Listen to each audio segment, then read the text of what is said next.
Bueno, buenos días, hermanos y hermanas.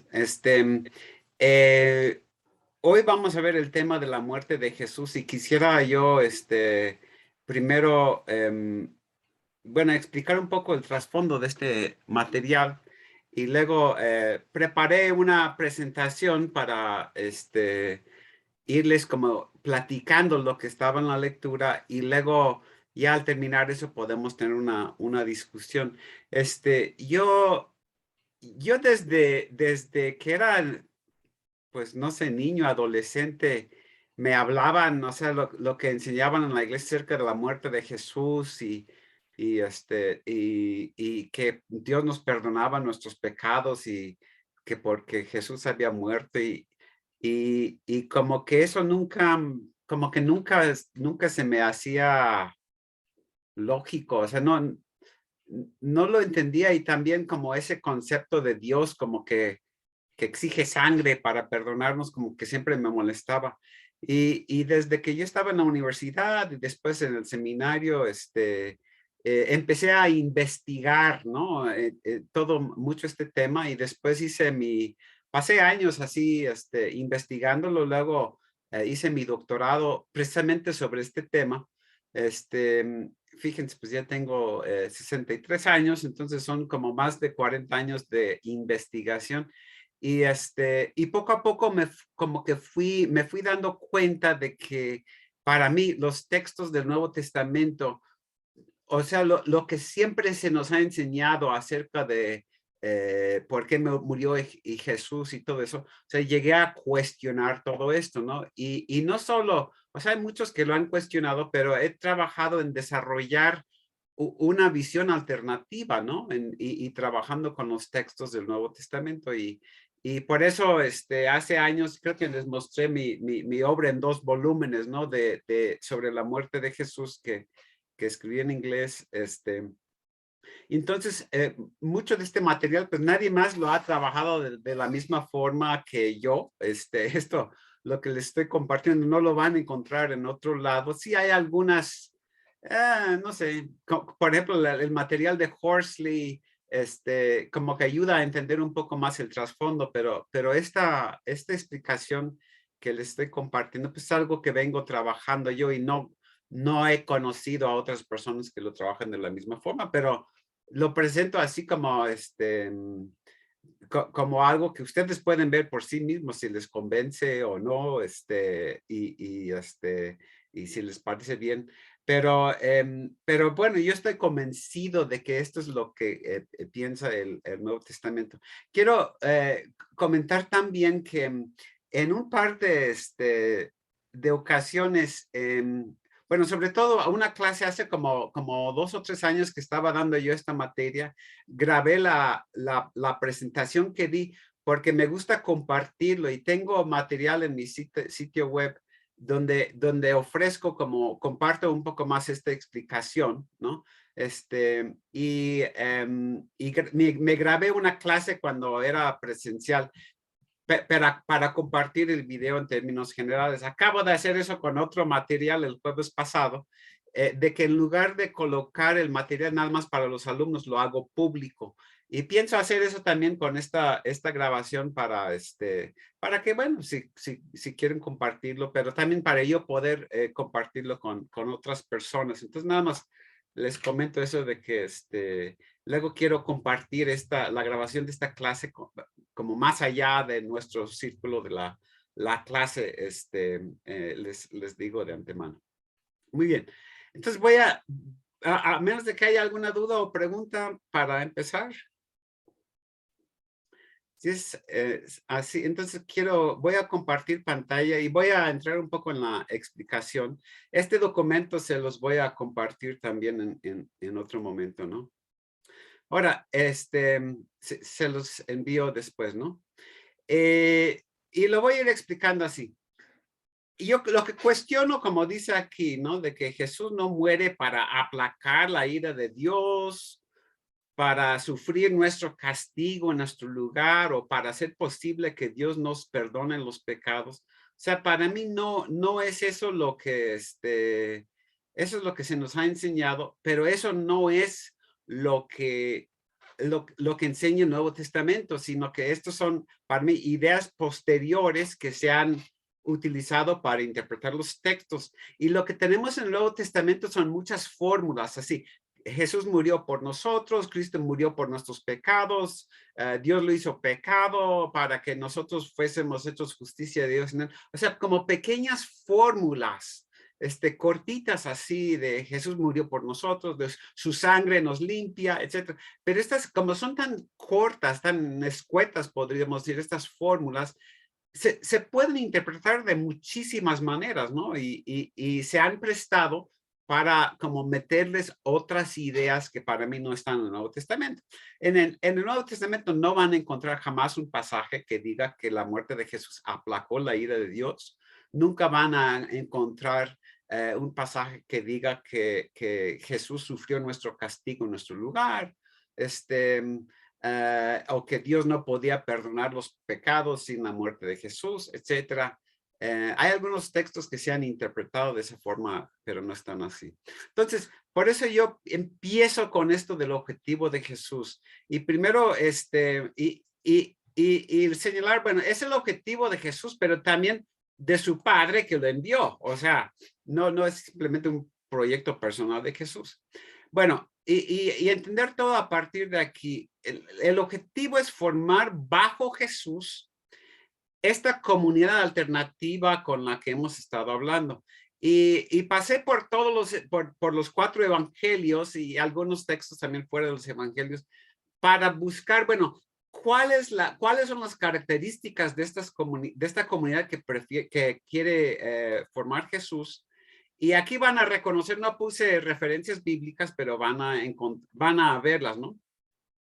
Bueno, y voy a leerlas, son muchas, ¿no? Solidaridad plena. Todos y todas están comprometidos con el bienestar de los demás. Jesús sale a buscar a la gente en sus necesidades para responder y acompañar y espera que sus seguidores y seguidoras hagan lo mismo. De hecho, él los manda, ¿no? A sus discípulos a hacer lo mismo en algún momento, ¿no?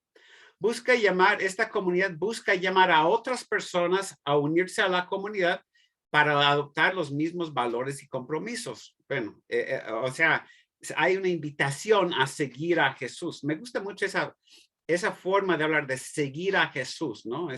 O ser seguidores. Es la frase que más utiliza Jesús, ¿no? Más utiliza Jesús, sígueme, ¿no? Ahora, el bienestar de la gente es lo más importante. La ley debe de ser aplicada en base a este principio, ¿no? O sea, lo que quiero decir con eso, ¿no? Así como tenemos estos relatos donde los fariseos no quieren que Jesús sane a alguien porque es día de reposo o tienen hambre sus discípulos y empiezan a agarrar espigas de trigo, ¿no? Para comer, para satisfacer su hambre y critican a Jesús y a sus discípulos por eso, ¿no? Y él dice, bueno, básicamente lo que dice es, no, lo importante es el bienestar de la gente, ¿no? Y hay que aplicar la ley en base a este principio. O sea, para los fariseos era más importante como conservar el día de reposo inviolado, literalmente, pero Jesús inclusive, no, pues dice que el día de reposo fue dado para el ser humano, para su bienestar. Entonces, ese mandamiento debe ser interpretado de esa forma. Solidaridad sobre todo con pobres, marginados, excluidos, enfermos, oprimidos. Eso lo vemos desde un principio en el ministerio de Jesús y lo vemos a través de toda la tradición del Antiguo Testamento, ¿no? Desde que Dios elige a Israel, un pueblo oprimido, marginado, etcétera. Pues es un hilo conductor a través de toda la Biblia, ¿no? De obedecer a Dios antes que a los hombres, bueno, es en Hechos donde se dice eso, pero es algo que vemos en la enseñanza de Jesús. De denuncia a las injusticias, en la lectura de hoy vimos lo del templo, ¿no? Ante todas las que se cometen en nombre de Dios, o sea, de denunciar, y esto lo vemos, por ejemplo, cuando Jesús habla a los fariseos, ¿no? Y dice, ustedes les quitan las casas a las viudas y dan gracias a Dios y viajan mar y tierra para hacer un prosélito, pero una vez hecho lo hacen 2 veces más hijo del infierno que ustedes mismos y les echen cara como todas las maldades que están justificando. Y dice, ustedes se preocupan tanto por el diezmo del eneldo y el comino y todo, y se olvidan de la justicia y la misericordia, ¿no? Y la fe, o sea, lo más importante. Entonces, es un Jesús que denuncia lo que está mal, ¿no? En esta comunidad todos reconocen sus propios pecados y horrores, piden y otorgan perdón y no guardan rencores, ¿no? Eso lo vemos en el Sermón del Monte, etcétera, que todos reconocen sus pecados en lugar de ocultarlos o negarlos y todo esto, ¿no? De que se ama a todos y todos sin condiciones, ¿no? ¿Se acuerda? Jesús dice, habla de amar a los enemigos, dice que así como Dios ama a todo el mundo y hace salir el sol y llover sobre buenos y malos, pues este tipo de amor. Se proclama un Dios que también ama a todos y todas sin condiciones, como acabo de decir, ¿no? Pero no solamente se cree en ese Dios, sino que se proclama. En esta comunidad hay plena confianza en un Dios bueno y amoroso, comprometido con la justicia y el bienestar de todos, en contra de toda injusticia y opresión. O sea, la plena confianza, Jesús, por ejemplo, en el Sermón del Monte dice, no se preocupen por el día de la mañana, etcétera. Pero también les dice, por ejemplo, cuando ustedes son odiados y perseguidos por mi nombre, dicen, no se preocupen, el Espíritu Santo les da las palabras, perdón, que necesiten y les anima, ¿no? A confiar en este Dios, pero algo que, bueno, trabajé con mi otra clase la semana pasada. Para confiar en Dios hay que creer también que es un Dios bueno y amoroso, ¿no? Si creo que es un monstruo, pues no voy a confiar en él, o sea, entonces, insiste, Dios es bueno y amoroso, les cuida, etcétera, entonces pueden confiar en él, ¿no? Ahora, esta confianza llena a todos de esperanza, de modo que ya no tienen miedo de nada ni de nadie. Bueno, en principio así debe de ser, ¿no? Pero Jesús habla mucho de la esperanza, de que no se preocupen, están en manos de Dios y su proclamación acerca del reino de Dios, que Dios va a venir y todo esto es para infundir esperanza. Todos creen en un Dios para quien nada es imposible. ¿Se acuerdan Jesús, no? Hasta habla de que si le dicen a esta montaña que se eche al mar, o sea, es un Dios para quien nada es imposible y por eso creen que por la fe todo es posible y nada es imposible. Y esa fe les lleva a no detenerse ante nada, o sea, de seguir firmes y eso es lo que quiere para su comunidad, ¿no? Todos los miembros de esta comunidad creen en un Dios que resucita a los muertos, de modo que están convencidas y convencidos que pase lo que pase, estarán bien para siempre. Esta idea de que Dios resucita a los muertos significa que aunque te quiten la vida, no tienes que preocuparte porque Dios te va a resucitar, o sea, vas a estar bien, ¿no? Entonces eso también infunde no solamente esperanza y consuelo, sino que también infunde valor, ¿no? Valor para decir, pues si morimos por la persecución o por luchar por la justicia, etcétera. O igual, si, como el mismo Jesús, si me crucifican, confío en Dios, ¿no? Que ese no es el fin de mi historia, ¿no? Dice aquí, todos se ven como hermanos y hermanas. Desde un principio, ¿no? Se maneja este lenguaje de hermanos y hermanas. Preguntan a Jesús, bueno, le dicen a Jesús, tus hermanos y hermanas están afuera y dice, mis hermanos y hermanas son todos los que hacen la voluntad de Dios, ¿no? Este compromiso total, así como en una familia, ¿no? Casi todos dependemos más de nuestros hermanos y hermanas y sabemos que pase lo que pase, estarán con nosotros, ¿no? Y si tenemos alguna necesidad o algo, estarán ahí. Pues eso es lo que ocurre también en esta comunidad de seguidores de Jesús que llamamos la iglesia. Inclusive dispuestos a dar la vida unos por otros, ¿no? Hay este lenguaje en Jesús, ¿no? Él les dice a sus discípulos también, muchos, bueno, a mí me gusta recordar, ¿no? Todo el mundo se sabe Juan 3:16, pero primera de Juan 3:16 No sé si se acuerdan de este versículo, ¿no? Pero donde se afirma lo mismo, ¿no? Aquí se los voy a leer, dice, en este hemos conocido el amor en que Él puso su vida por nosotros. También nosotros debemos poner nuestras vidas por los hermanos. Noten, no es exactamente lo mismo simplemente morir que poner la vida, ¿no? O sea, decimos que si alguien murió por una causa, dio su vida por algo o por alguien, ¿no? Pero si alguien, no sé, se muere ahí ayer porque lo atropelló un carro, no decimos que dio su vida, ¿no? Solamente, bueno, me tocó el caso de un hermano, ¿no? Que en este caso, su hija se había salido a la calle y la iba a atropellar un carro y él salió y salvó a su hija, pero murió él. Fue una historia muy triste, pero en ese sentido sí podemos decir que dio su vida, ¿no? Entonces no es exactamente lo mismo morir que dar la vida, pero tal es, según lo que encontramos en el Nuevo Testamento, el compromiso de todos y todas entre sí, de que están dispuestos a darlo todo, inclusive la vida si fuera necesario. Y dar la vida no significa necesariamente morir, ¿no? Si yo doy mi vida a los pobres o no sé, o sea, se utiliza esa frase en otros sentidos, ¿no? Bueno, ¿dónde me quedé? Aquí. Todos están comprometidos aquí con la verdad, ¿no?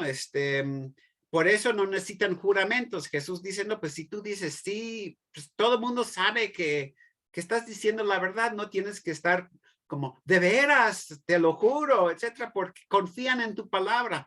Y al mismo tiempo eso significa un rechazo y denuncia a las mentiras, ¿no? Eso lo vemos en la enseñanza de Jesús.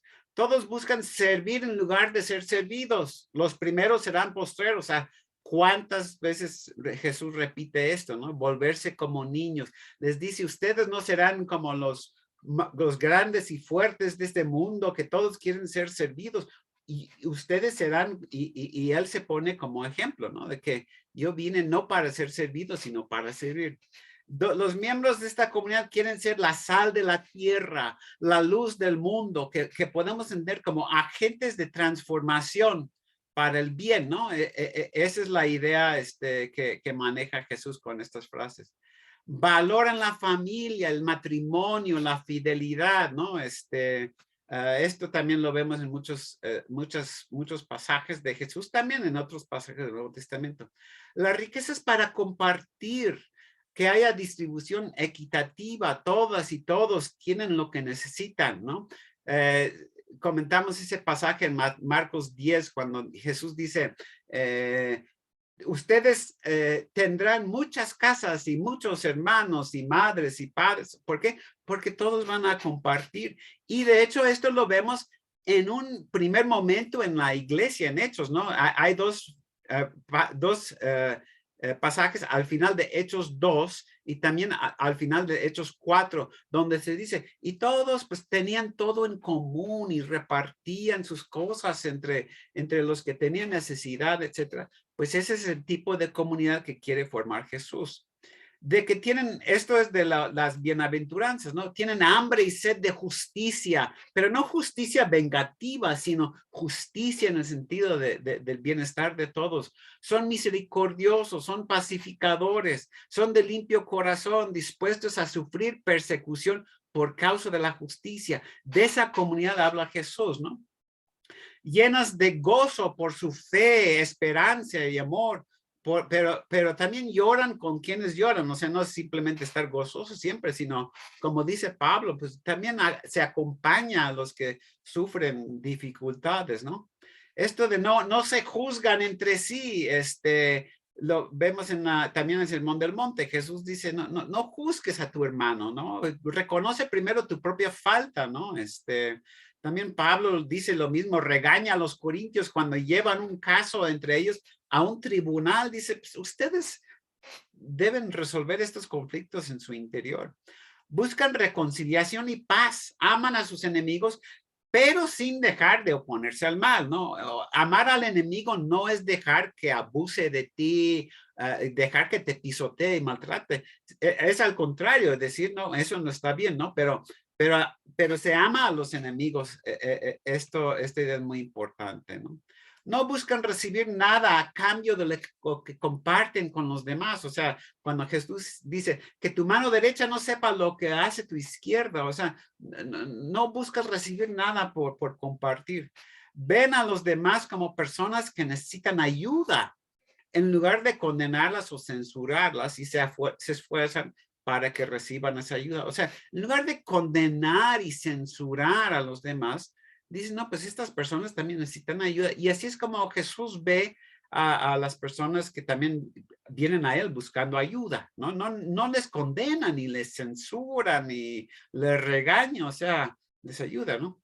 No tienen miedo ante el futuro porque confían que Dios proveerá. Eso también lo vemos en Sermón del Monte. No siguen la corriente de este mundo, la puerta ancha o el camino ancho también, ¿no? Sino buscan seguir y hacer lo correcto. O sea, no siguen los valores que todo mundo tiene, etcétera, sino otros valores, ¿no? Otro dicho de Jesús, no temen a quienes maten el cuerpo, pero no pueden tocar el alma. Y eso los hace libres. En el momento en que tú dices, yo no tengo temor, ya perdiste el miedo, ya eres libre, ¿no? Es otra cosa que vemos en la enseñanza de Jesús. Buscan la paz, pero no temen el conflicto que surge de su compromiso con la verdad y la justicia. Jesús dice esto, ¿no? No he venido a traer paz, sino espada. Y decimos, bueno, ¿por qué dice eso? Bueno, lo que quiere decir Jesús con eso no es que él busque violencia, ¿no? Sino que el efecto de su mensaje va a ser la confrontación. Muchos se van a poner en contra y dice, pero hay que mantenerse firmes frente al conflicto que surja de este mensaje, ¿no? Que les estoy compartiendo, ¿no? Hace 8 días comentamos esto, buscan ser astutos como serpientes, desarrollando estrategias efectivas para alcanzar sus objetivos. No excluyan ni marginan a nadie por cuestiones de género, etnia, clase social, ni ningún otro motivo, más bien son inclusivos. Esto lo vemos con Jesús, ¿no? Con, no sé, la mujer sirofenicia que busca su ayuda. Después lo vemos con Pablo, ¿no? Que dice, en Cristo ya no hay hombre o mujer, varón y hembra, ya no hay esclavo ni libre, ya no hay judío y ni gentil. O sea, es una comunidad inclusiva, ¿no? En esta comunidad de Jesús salen a buscar activamente a la oveja perdida, ¿no? La parábola que cuenta y también que narra y dice, valorando a quienes viven olvidados. O sea, esa parábola dice mucho, ¿no? Acerca del valor que Jesús le da a cada individuo, por pequeño, insignificante que parezca, ¿no? Así, también lo dice de los niños, ¿no? Aunque nadie les dé importancia, dentro de esta comunidad sí se le da importancia a estas personas olvidadas, marginadas, excluidas, ¿no? No utilizan a Dios para justificar la opresión o las injusticias, ni permiten que otros lo hagan, ¿no? Esto también lo vemos en varias cosas que les comento de la lectura. Rechazan y denuncian la hipocresía. Bueno, esto lo vemos con Jesús, que llama a los fariseos hipócritas y todo eso. O sea, no se acepta la hipocresía. También en Gálatas, ¿se acuerdan? El mismo Pablo le dice a Pedro, oye, te estás portando de una forma hipócrita, ¿no? Entonces, también entre ellos no aceptamos aquí la hipocresía, ¿no? Dan gracias en todo, expresando gratitud a Dios y a los demás. Eso es algo muy importante. No se dejan engañar por quienes ocultan o distorsionan la verdad. Es otra idea que Jesús insiste mucho con sus discípulos. Creen en un Dios que está siempre dispuesto a recibir al hijo pródigo, recordando Lucas 15, ¿no? Por lo cual también están siempre dispuestos a recibir al pródigo que regresa. O sea, esa parábola del hijo pródigo habla de un Dios que recibe al hijo pródigo en lugar de censurarlo, condenarlo, correrlo. Siempre está ahí esperando que regrese. Y se entiende pues que también en esta comunidad pues así deben tratar a las personas, ¿no?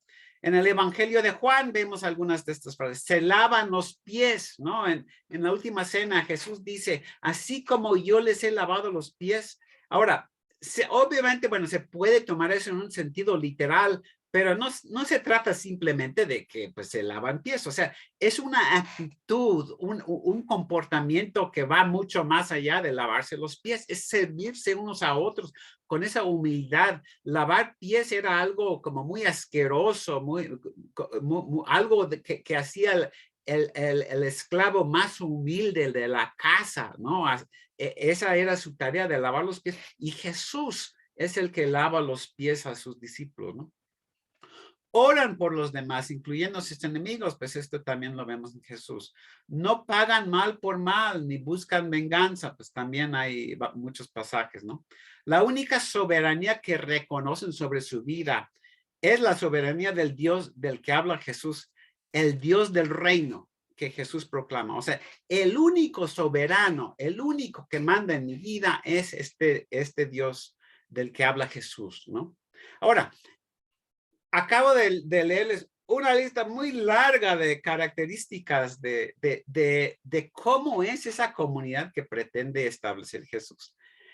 Me gusta compartir esta lista porque es algo interesante también para compartir con nuestras iglesias, ¿no? De decir, bueno, esta es la comunidad que vino a crear Jesús. ¿Qué tal cumplimos con esto, ¿no? Con estos criterios, o sea, así es nuestra comunidad, así es nuestra iglesia. Y creo que muchos tendríamos que decir, pues estamos a veces bastante lejos de esa comunidad, ¿no? De ser este tipo de comunidad. Aunque también yo creo que todos hemos vivido, ¿no? En nuestras iglesias, en muchos momentos, este tipo de comunidad es algo muy hermoso, ¿no?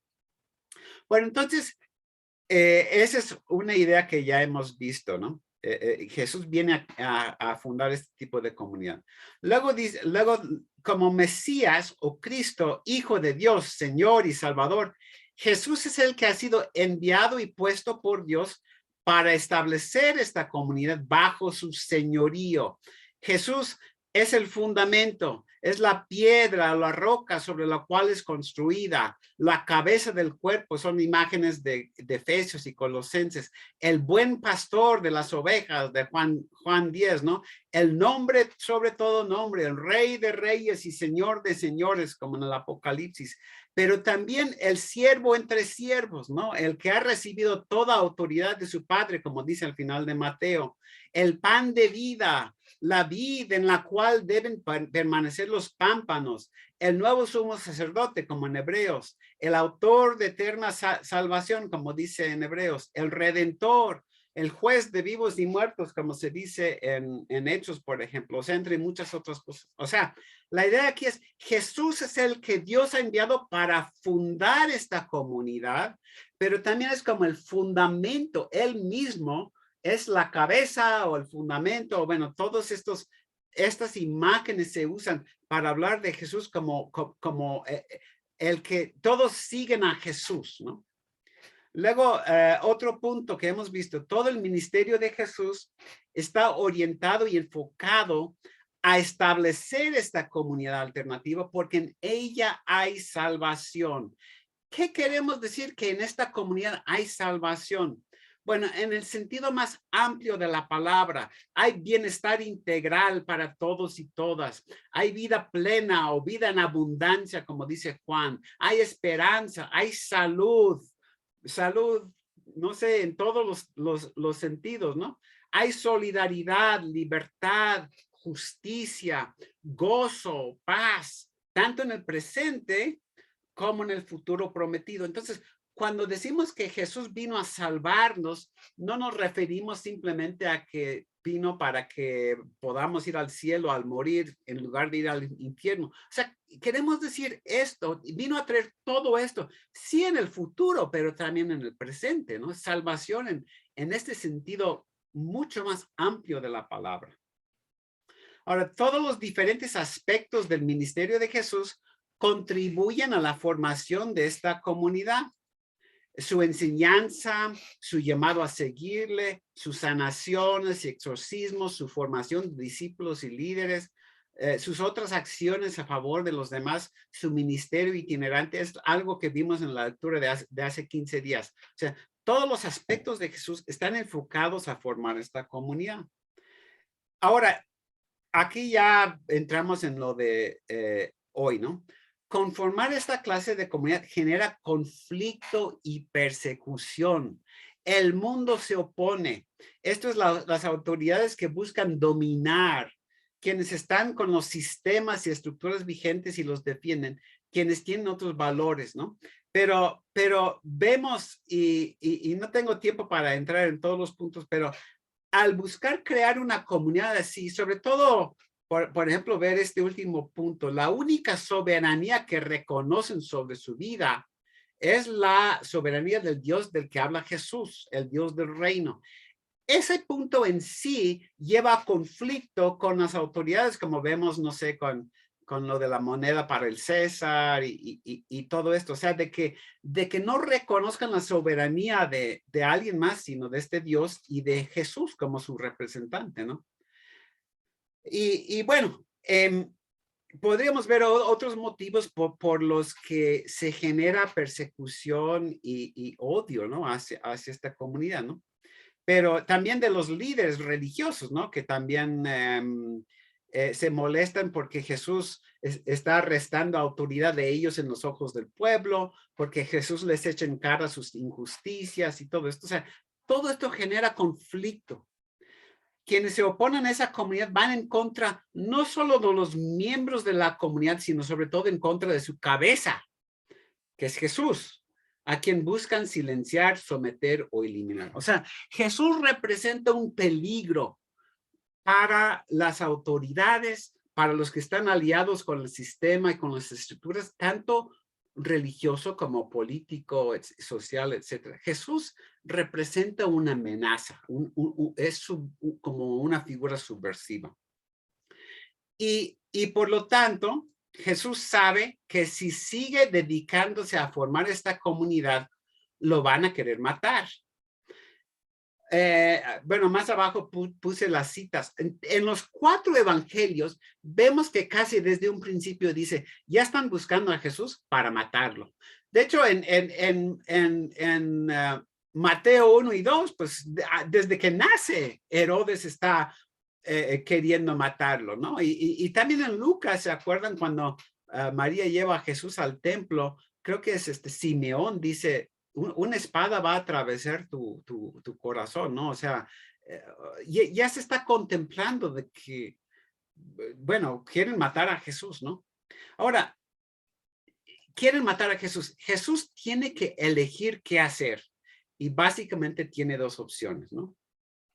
Su primera opción, desistir de lo que está haciendo, echarse para atrás, huir, correr, ¿no? Correr a un lugar seguro, callarse, esconderse, buscar refugiarse en un lugar seguro, bajar un poco el tono, la intensidad de su ministerio, evitar estar en público, irse a otra parte a trabajar. O sea, cuando Jesús sabe que lo quieren matar, podría tomar cualquiera de estas opciones como para tratar de salvar su alma, ¿no? ¿Se acuerdan? Hasta él dice, el que quiera salvar su vida la perderá y todo esto. O sea, hay algo ahí también de esto, ¿no? Entonces, esa es una opción, ¿no? La otra opción es esta, seguir firme en su camino, no solo no retraerse o moderarse, sino inclusive intensificar o ampliar lo que está haciendo para buscar que esa comunidad se extienda mucho más. O sea, no solo no frenar su actividad, sino acelerarla, ¿no? Ahora, básicamente son las únicas 2 opciones que Jesús tiene. Si elige la opción 1, nunca será realidad la comunidad alternativa que Jesús desea establecer. O sea, por ejemplo, ¿cómo querrá formar gente 100% comprometida si él no está 100% comprometido, ¿no? ¿Cómo infundirá valor y coraje a sus seguidores si él se achica, si él se agacha, si él corre por su vida, ¿no? ¿Cómo les dirá que no tengan miedo de nada ni de nadie si él se echa para atrás por miedo? ¿Cómo les dirá a los demás que confíen plenamente en Dios si él no confía plenamente en el Dios que le ha enviado a hacer esto, ¿no? A formar esta comunidad? ¿Cómo formará gente dispuesta a darlo todo por la verdad, la justicia, la solidaridad y el amor si él no está dispuesto a darlo todo? ¿Cómo fundará una comunidad en la que todos estén dispuestos a darlo todo, inclusive la vida misma, si él no está dispuesto a darlo todo, inclusive su misma vida, ¿no?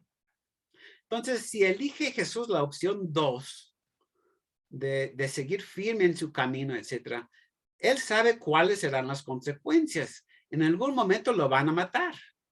Y si insiste en intensificar sus esfuerzos en lugar de frenarlos, o sea, ese momento no tardará mucho en venir.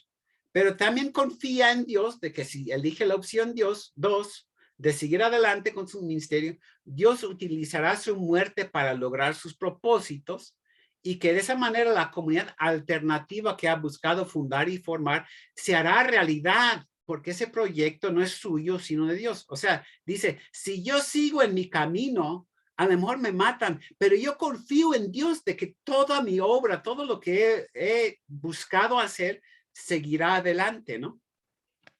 Ahora, quiero explicar esto con algunos ejemplos de personas que tal vez ustedes conocen, ¿no? Martin Luther King Jr., ¿no? El que trabajó tanto por liberar al pueblo negro en Estados Unidos por toda la opresión, las injusticias, etcétera, ¿no?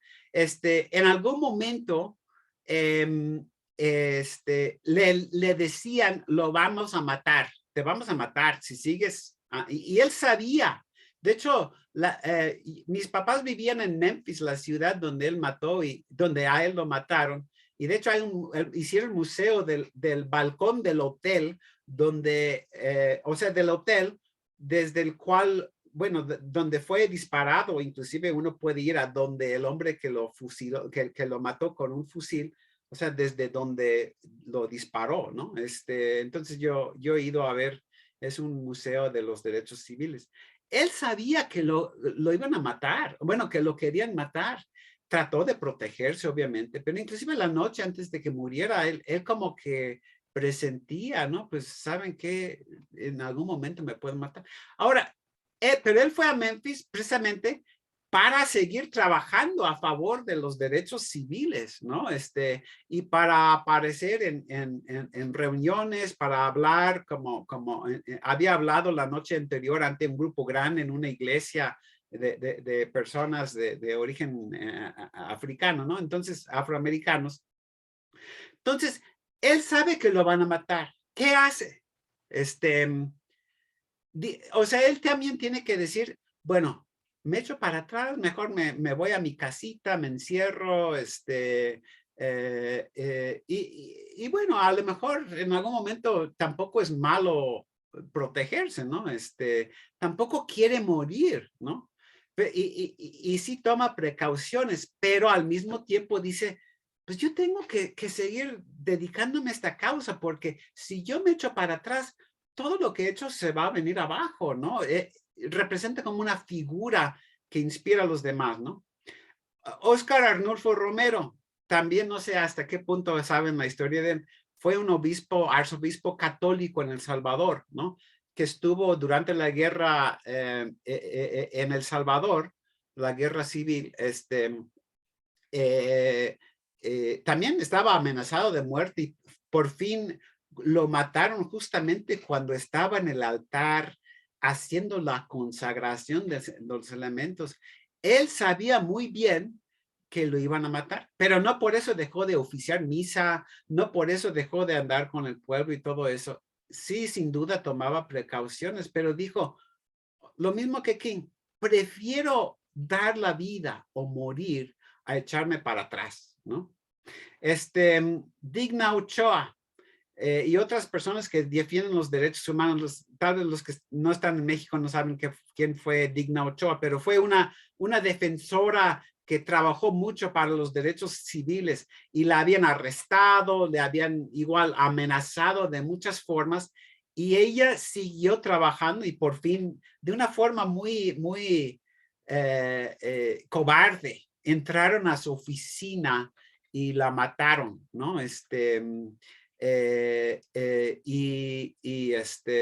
Bueno, porque defendía los derechos civiles. Hoy día en México, no sé en sus países, los que están fuera de México, tenemos lo de los periodistas, ¿no? Imagínate que eres un periodista y estás, y tú sabes de toda la corrupción, ya sea del gobierno o de carteles, etcétera, y dices, no, pues esto hay que reportarlo, hay que informar al pueblo lo que está pasando, hay que denunciar lo que está mal. O sea, como periodista, y te empiezan a amenazar que te van a matar. Y aquí en México han estado matando, no sé cuántos ya van este año, acaban de matar a una periodista recientemente, que hasta buscó como protección del presidente, pero pues o sea, uno obviamente busca protegerse, pero también estos periodistas tienen que tomar la decisión que tuvo que tomar Jesús. O sea, dejo de ser periodista, dejo de escribir, mejor hago reportajes acerca de fulana y se casó con Mengano y, o sea, ¿qué hace, no? Y a veces su misma conciencia dice, no, yo no me, ante estas injusticias, yo no me puedo callar, y aunque corre riesgo su vida, optan por esto, ¿no? Y bueno, este ejemplo se me ocurre ayer al estar viendo en las noticias, ¿no? Y creo que es tal vez uno de los mejores ejemplos para explicar esto. El presidente de Ucrania, que se llama Volodymyr Zelensky, si han estado viendo las noticias, desde que empezó el conflicto, él dijo, aquí yo me quedo. Ofrecían sacarlo del país y dijo, no, aquí yo me quedo con mi pueblo y vamos a resistir a los rusos y vamos a combatir hasta la sangre y yo, o sea, obviamente él se protege, ¿no? No sale ante los rusos, bueno, aquí estoy, ya mátenme o arréstenme o lo que sea. Pero él está ahorita dispuesto a dar su vida para por su pueblo y dice, y vamos a resistir hasta la sangre. Ahora, noten qué otras opciones tendría él. Él podría encerrarse en un cuartito y decir, bueno, ustedes salgan a pelear, yo me quedo aquí, pero anímense, no tengan miedo. Y al mismo tiempo él está como encerrado, temblando, o sea, temblando de miedo. Uno no puede hacer eso, ¿no? O igual si él sí dijera, bueno, yo me voy del país con mi familia para protegerme, pero ustedes sigan peleando hasta la sangre. O sea, sería totalmente incoherente que elija esa opción. O sea, él tiene que estar dispuesto a darlo todo, inclusive correr el riesgo de perder su vida. Él ha dicho a su pueblo, yo soy el blanco número 1 de los rusos. O sea, antes que matar a todos, me quieren matar a mí. Eso es lo que quisieran, ¿no? Porque piensan que así van a aplastar al pueblo. Y al mismo tiempo podemos imaginarnos ahorita, si más o menos se están defendiendo los ucranianos, ¿no? Es porque este hombre presidente, su propio presidente, esta figura que representa al país, ¿no? Si él está así firme, fuerte, resistente, dispuesto a darlo todo, hace que todo el país se ponga igual, ¿no? O sea, que todo el país diga, bueno, entonces nosotros también estamos dispuestos a luchar hasta la muerte por nuestro país.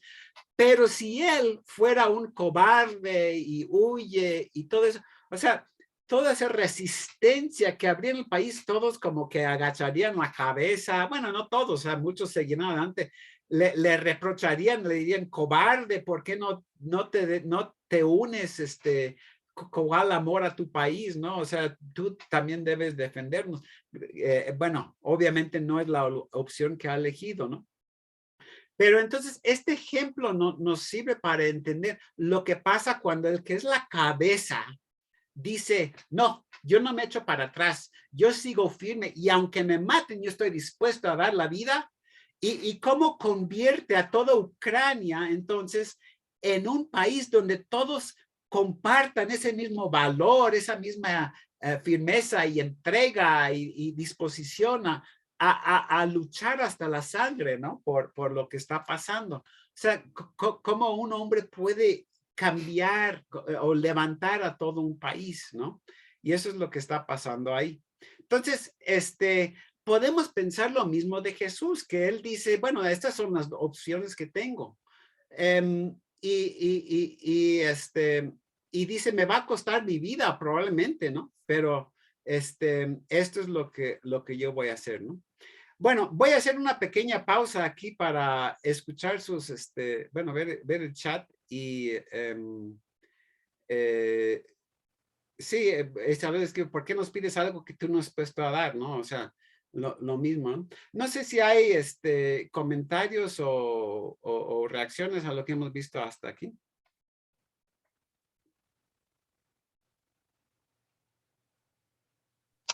Bueno, me voy a permitir opinar o darme mi reflexión antes de que me tenga que salir para dar clases. Bueno, para mí la lectura fue pues impactante.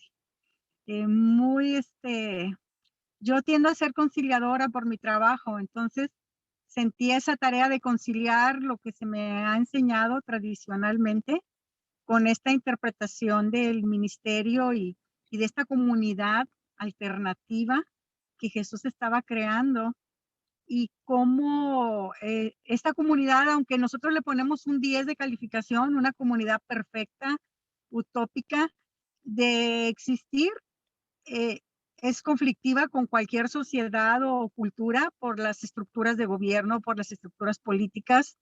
Realmente la sociedad está adaptada a la corrupción, no a la comunidad que Jesús estaba creando. Y bueno, me impactó tanto que yo, bueno, decía, y entonces, ¿resucitó o no resucitó? O sea, yo estaba leyendo si, si, es, si estoy ante un líder, ¿verdad? Social, un revolucionario, o estoy ante un ser divino, como se me ha enseñado, pero lo que más me impactó es el asunto del perdón de los pecados, ¿verdad? De del pecado de la injusticia, del pecado que es el empoderamiento sobre los demás. Entonces, pues, irrefutables los argumentos que usted pone, maestro, en el libro, ¿verdad? Y pues estudiarlos con más detenimiento. Gracias. Gracias. Y nada más mencioné dos cosas, ¿no? Esto de conciliar. O sea, igual, por ejemplo, si vuelvo al ejemplo de los ucranianos, han buscado la reconciliación, evitar el conflicto, buscar la paz. O sea, igual como Jesús nos llama a la conciliación, no a buscar el conflicto. Pero igual como pasa con los ucranianos, pues ellos no buscaron el conflicto, lo que querían era vivir con libertad. Y lo que están insistiendo es permanecer en libertad. Entonces, es lo que vemos en Jesús, ¿no? Y en cuanto a su resurrección, es un tema que veremos la próxima semana. Yo creo que Jesús resucitó. O sea, los historiadores pueden contar eso, cuestionar eso. Es, como digo, veremos la próxima clase. Pero yo creo que también pues, en un Dios que resucita a los muertos, ¿no? Y eso es lo que también va a cambiar, o sea, hacer diferente. Lo que hace diferente a Jesús de todas estas figuras es que Martin Luther King no resucitó a los muertos, ni era el Hijo de Dios, ¿no? Igual que Óscar Arnulfo Romero o Digna Ochoa, etcétera. O sea, estoy haciendo una comparación, pero tampoco quiero reducir a Jesús a estas figuras porque sí es en muchos aspectos muy diferentes, ¿no? ¿Alguien más? Profesor. ¿Sí? Sí, a mí la verdad me sumo a las palabras de la compañera, fue muy revelador el texto, muy claro en cuanto a los argumentos y sobre todo hoy día lo mismo la contextualización de cómo leer la muerte a partir del ministerio y no solamente con estas pequeñas frases. También para mí en lo personal fue muy revelador y me quedé mucho tiempo pensando en precisamente en esa frase de dar al César lo que es de César y dar a Dios lo que es de Dios, y comprender que el contexto dice algo completamente diferente a lo que uno está acostumbrado a interpretar fácilmente como la separación simplemente de lo de Dios eh, y lo que tenía que ver con el gobierno. Desde esa perspectiva, claramente, al comprender y lo que usted detalla allí, hay una profundidad y una respuesta muy subversiva de parte de Jesús y que nos deja también un poco en problematizar cómo estamos respondiendo ante situaciones de opresión de los gobiernos.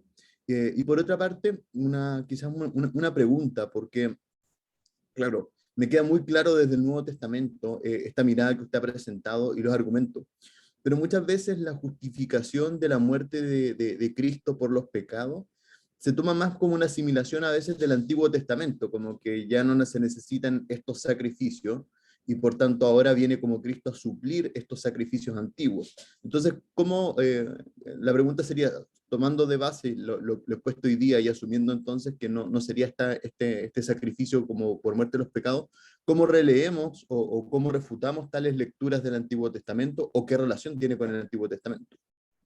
Bueno, es una buena pregunta. La veremos un poco más en las próximas semanas, pero brevemente te puedo decir, bueno, en primer lugar, hemos entendido muy mal también el Antiguo Testamento porque el sacrificio, o sea, no era que Dios exigía sangre de un animal para perdonar los pecados, o sea, se han metido muchas ideas ajenas a la Biblia en esos textos, ¿no? Pero también nosotros, ¿por qué empezaron a hablar de la muerte de Jesús como un sacrificio? Pues igual como hoy, ¿no? Si alguien, hablamos de la mamá que se sacrifica por sus hijos o alguien bueno, los soldados que se sacrifican o dan la vida por la patria, pero esta idea de dar su sangre o de sacrificarse, pues es una metáfora que se usa en muchos círculos. Entonces, cuando empiezan a decir, bueno, igual puedo decir, Martin Luther King sacrificó su vida por la lucha en la que él estaba. Entonces, se empieza a manejar este lenguaje de sacrificio, pero no con todas esas connotaciones. Y algo que quiero recalcar también, Pablo dice, ¿no? Bueno, Jesús murió por nuestros pecados. El problema no es esa frase. Yo creo que Jesús murió por mis pecados, pero no entiendo esa frase como se me ha enseñado, sino que, como veremos en las próximas clases, la entiendo de una forma muy diferente, ¿no? Pero bueno, no tenemos tiempo para entrar en eso ahorita y lo veremos más adelante, ¿no? Bueno, creo que vi la mano de David y escuchamos a David, luego quiero seguir con terminar el documento. Ajá. Quería comentar algo similar sobre, o bueno, más bien preguntar sobre los textos o el texto específico de Hebreos 9, que habla sobre eso, ¿no? Que sin derramamiento de sangre no hay redención, o no se perdonan pecados, y sobre la obra de Jesucristo, ¿no? Que sí lo compara mucho en el tabernáculo, y dice así algunas frases, ¿no? Que Cristo fue ofrecido para llevar los pecados de muchos, en el 28. Solamente en esa línea que se expresa así, creo que también nos da una luz, ¿no? El libro de Hebreos, que está destinado a los hebreos, ¿no? Para una explicación, pero ¿cómo podemos eh, quitarlo, o cómo podemos releerlo, cómo podemos interpretarlo esto en relación a esta postura o a esta interpretación de la muerte de Jesús? Eso, no puedo entrar en eso ahorita, pero también forma parte, no sé si incluí la lectura, pero yo tengo por eso me salió tan grande el libro, ¿no? Bueno, de 2 volúmenes, ¿no? En inglés, porque trabajo todo esto del sacrificio, trabajo todo lo de Hebreos, también tengo un capítulo, y el capítulo de Hebreos sí bueno, lo reduje, no lo traduje, pero tengo, o sea, cómo entendían estos pasajes en hebreos, ¿no? Que no significa nuevamente lo que hemos entendido, ¿no? Pero voy a dejar eso para después. Son preguntas que sin duda, al hacer estas lecturas, van a surgir, ¿no? Y las vamos a ver un poco más adelante, ¿no? Entonces, quiero nada más terminar de presentar esto y luego podemos discutirlo un poco más, ¿no? Bueno, entonces nos quedamos aquí, ¿no? Ahora, si Jesús sabe que lo buscan para matarlo, Jesús tiene que decidir qué hacer. O sea, ya lo buscan para matarlo. Ya no es así como una posibilidad, sino que le han dicho, oye Jesús, te andan buscando porque te van a matar. ¿Sí? Ya no es simplemente una amenaza, o sea, como que es un hecho, ¿no? Ahora, durante la primera parte de su ministerio, Jesús ha tomado muchas precauciones, llevando a cabo un ministerio itinerante, evitando lugares peligrosos como las ciudades. Las dos ciudades más grandes de Galilea eran Séforis y Tiberias. Y según los evangelios, Jesús jamás entra a esas ciudades, aunque Séforis queda como no sé, media hora caminando de Nazaret. O sea, pero Jesús evita espacios de peligro. Saliendo del territorio de Galilea, ¿se acuerdan en algunos momentos? Creo que pongo ahí el ejemplo de Mateo, creo que es el 12, ¿no? Cuando matan a Jesús, Jesús se va fuera del territorio, ¿no? Para protegerse. O sea, Jesús también toma precauciones. Y yendo a lugares aislados, en diferentes de su ministerio, Jesús hace esto, lleva a sus discípulos, porque quiere terminar de echar bien el fundamento, preparar bien a sus discípulos. O sea, Jesús, si lo van a matar, bueno, a lo mejor, pero primero tiene que consolidar esta comunidad y tiene que protegerse y todo esto en algún momento. Pero todo cambia cuando dicen ya lo buscan para matarlo. O sea, ya no es simplemente como de que tiene que protegerse de la posibilidad, sino pues de la misma gente que lo anda buscando. Pero llega un momento en el que Jesús ya no puede lograr más sus objetivos, ni avanzar más hacia sus objetivos, simplemente sigue haciendo lo mismo. O sea, podría seguir visitando aldeas en Galilea y cenando gente y todo eso, pero llega un momento como que, pues ya eso, o sea, ya la gente que va a creer en él, pues ya creyó en él y todo eso, pero como que ya como que no hay mucho más que hacer en estos lugares. También podrían interpretar el hecho de que está evitando la confrontación y yendo de un lugar a otro como miedo. O sea, si Jesús sigue trabajando en Galilea, pero sigue como corriendo de un lugar a otro y todo esto, podrían decir, pues ya ven que él mismo anda con miedo, ¿no? Y suponiendo, bueno, como dice aquí, si lo matan como mientras está en un lugar aislado y apartado, o por ejemplo en una aldea de Galilea, no solo parecerá que murió mientras corría por temor, sino que su muerte apenas será noticia o hará eco entre la población, ¿no?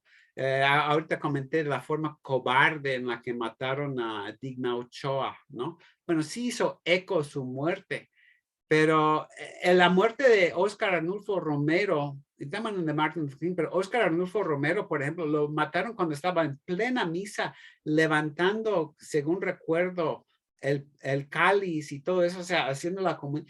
Esa muerte tuvo mucho más impacto, ¿no? Por la forma en que lo matan. No es que nadie haya querido como orquestar la muerte, nada más pongo esta idea de que Jesús dice, bueno, si me van a matar, que no me maten así y desaparezcan mi cuerpo en algún lugar de Galilea, ¿no? O sea, entonces Jesús decide mejor ir a Jerusalén, el centro del poder político, económico y religioso sabiendo de antemano que eso le costará la vida, pero al mismo tiempo sabe que en lugar de constituir un obstáculo a sus objetivos, su muerte contribuirá al cumplimiento de sus objetivos. Y cito este pasaje, ¿no? En ese preciso momento llegaron algunos fariseos y dijeron, vete de aquí porque Herodes te quiere matar. Bueno, obviamente no es Herodes, son sus secuaces o no sé qué, pero Herodes, el rey, quiere matarlo, o sea, es una advertencia, llama la atención que quienes lo hacen son los fariseos, ¿no? Jesús les dijo, noten esta respuesta, vayan y digan a esa zorra. No, noten la forma tan despectiva, no solamente no le dice zorro, aunque en algunas traducciones ponen zorro, le dice zorra femenina, ¿no? Digan a esa zorra, mira, hoy y mañana voy a expulsar demonios y a sanar enfermos y al tercer día terminaré mi obra, porque es necesario que hoy, mañana y pasado mañana siga mi camino. O sea, Jesús con esa respuesta dice, yo no le tengo miedo a Herodes, o sea, yo no voy a dejar de hacer lo que estoy haciendo, yo sigo mi camino, ¿sí? Y esto de hoy, mañana y pasado mañana se entiende un poco la resurrección, ¿no? Pero dice, no puede ser que un profeta muera fuera de Jerusalén. Y para mí lo que quiere decir ahí es que se puede entender así, si me van a matar para que mi muerte sea lo más profética posible, no puede ocurrir en otro lugar que no sea Jerusalén. Si Herodes me va a matar, pues no me va a matar como temblando de miedo, escondido en algún lugar o algo así. Que sea, o sea, yo voy a Jerusalén y si me quieren matar, pues tendrá que ser ahí delante de todos, ¿no? Al entrar en Jerusalén, lo primero que hace Jesús es entrar al templo a hacer este acto de protesta, como estaba en la lectura. O sea, él no se mete en Jerusalén y empieza como a escabullirse por las callecitas a ver si no lo ven, ¿no? O sea, entra, bueno, su entrada triunfal, entra como un rey, ¿no? Pero en un burro, bueno, eso también lo tocamos. No entra escondiéndose de nada, ¿no? Ni de nadie, ¿no? Y lo primero que hace es entrar al templo, les dice cueva de ladrones, tira las mesas, etcétera, y eso lo explico en la lectura, cómo es un acto de protesta en contra de toda la opresión y las injusticias que estaban cometiendo en el nombre de Dios, ¿no? Luego se pone todos los días en el atrio del templo, el lugar más concurrido, para enseñar y proclamar su mensaje. Tiene confrontaciones, las autoridades religiosas que buscan encontrar un motivo, es donde ocurre esto de la moneda, o están cuestionando la autoridad de Jesús, etc. Llama la atención que los evangelios dicen, ellos son los que le tienen miedo a Jesús, no Jesús a ellos, ¿no? Porque temen la reacción pública. Y este miedo que ellos tienen a Jesús explica toda la narración de cómo, o sea, de cómo muere Jesús. Nosotros como que nos hemos acostumbrado tanto a leer cómo Judas traiciona a Jesús y cómo lo arrestan y todo eso, como que nunca nos preguntamos, bueno, ¿y por qué buscaron esta forma de arrestar a Jesús? O sea, no pensamos bien por qué ocurren las cosas así, ¿no? Con la ayuda de Judas, las autoridades judías encuentran una forma de arrestar a Jesús en secreto, en la noche, en un lugar aislado donde nadie se da cuenta, porque tienen miedo de la gente. O sea, si van en contra de Jesús en el atrio del templo mientras él está enseñando, Jesús sabe que muchos van a correr a defenderlo. Entonces, ellos por cobardes, o sea, lo arrestan de esa forma. En la noche que si uno estudia el judaísmo en aquel tiempo, era ilegal que el consejo judío, ¿sí?, se reuniera de noche, porque igual, por ejemplo, los tribunales aquí en el país, o sea, se debe reunir en público a la luz del día, quienes quieran observar, etcétera, y no hacer juicios a escondidas en la noche, a la mitad de la noche, ¿no? Pero eso es lo que hacen, y lo hace todo el concilio, y condenan a Jesús. El concilio eran 70 hombres judíos, ¿no? De los líderes. lo enjuician, quieren que Pilato lo sentencie a muerte para que digan, no, nosotros no fuimos, fue Pilato el que lo crucificó, nosotros, no, o sea, no nos echen la culpa a nosotros, ¿no? Y que Pilato lo sentencia a muerte y lo ejecute para que le echen la culpa a los romanos y no a ellos, antes que el pueblo se pueda dar cuenta de lo que ha pasado. Entonces, no voy a elaborar más este punto, pero toda la acción de las autoridades es una cobardía, es un miedo, es algo como muy desvergonzado. No debemos hablar de los judíos en general, ¿no? O sea, de que ellos crucificaron a Jesús. Fue este pequeño grupo de la élite, ¿no? Y es importante manejar esa distinción. Sabiendo que lo van a arrestar y matar, Jesús no huye ni se esconde, ¿sí? Jesús va al huerto de Getsemaní y se pone a orar y está sudando sangre y todo, ¿sabe? Híjole, pues, pero dice, pero yo no voy a huir, no voy a esconderme. Si no me arrestan aquí, pues será en otro momento. Entonces dice, pues ni modo, ¿no? Una vez arrestado, noten, Jesús no se pone a rogar por su vida, por favor, Caifás, mire, yo no soy el Mesías, es que me han entendido mal, yo no soy amenaza para nadie, o sea, no hace nada de eso, ni trata de negociar o convencer a las autoridades que es inocente. Dice, no dice, pues si me sueltan, yo me voy, no se preocupen, yo me voy a Galilea y ya no les doy problemas, ¿no? O sea, ni ofrece callarse a cambio de que lo dejen con vida. O sea, Jesús no hace nada de eso. Bien pudo haberlo hecho, ¿no? Rogar por su vida, protestar, que soy inocente, pero más bien, aun cuando no desea morir, y mucho menos, ¿quién va a querer morir en una cruz romana? O sea, es una forma de tortura. O sea, Jesús no quiere morir en una cruz.